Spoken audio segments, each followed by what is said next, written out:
Hello, അസ്സലാമു അലൈക്കും. ഇന്നിപ്പോൾ രാവിലത്തെ ബ്രേക്ക്ഫാസ്റ്റ് നൂൽപുട്ടാണ്, പിന്നെ കടലക്കറിയാണ്. ഇതൊക്കെ ഉണ്ടാക്കി വന്നപ്പോൾ കുറച്ച് മാവ് ബാക്കി വന്നു. എന്തോ ടൈറ്റായി പോയിട്ട് ഒന്നും പീച്ചാൻ പറ്റണില്ല. അപ്പോൾ എന്ത് ചെയ്തു, അതിനെ നമ്മളെ ഇപ്പാൻ്റെ ഉമ്മ ചെയ്യുന്ന പോലെ കൊളക്കട്ട പറയുന്നൊരു സാധനം. പാലക്കാടാണ് ഞങ്ങൾ ഇപ്പാൻ്റെ വീട്. അവിടെ വല്യമ്മ ഉണ്ടായിരുന്നു, ഉപ്പാൻ്റെ ഉമ്മ, ഞങ്ങളമ്മ വല്യമ്മ. അതുണ്ടാക്കണ പോലെ കൊളക്കട്ട പറഞ്ഞ സാധനം ഉണ്ടാക്കി. ഇതെങ്ങനെയാണെന്ന് വെച്ചാൽ ബാക്കി വരുന്ന മാവിൽ തേങ്ങ ചിരകിയിട്ട് നന്നായിട്ട് ഇങ്ങനെ കൈ കൊണ്ട് പ്രസ് ചെയ്ത് ഇങ്ങനെ ഉരുട്ടി ഇങ്ങനെ വെറുതെ വെക്കുക. പഞ്ചസാര മധുരം വേണമെന്ന് ആഗ്രഹമുള്ളവർക്ക് പഞ്ചസാര ഇട്ടിട്ടും ചെയ്യാം, ഇതുപോലെ. അപ്പോൾ അതുകൊണ്ട് ബാക്കി ബാലൻസ് മാവ് കളയേണ്ടി വന്നില്ല.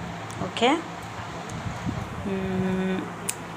വീഡിയോസുകൾ ഇഷ്ടപ്പെടുന്നവർ ലൈക്ക് ചെയ്യുക, സബ്സ്ക്രൈബ് ചെയ്യുക, പരമാവധി ഷെയർ ചെയ്യുക.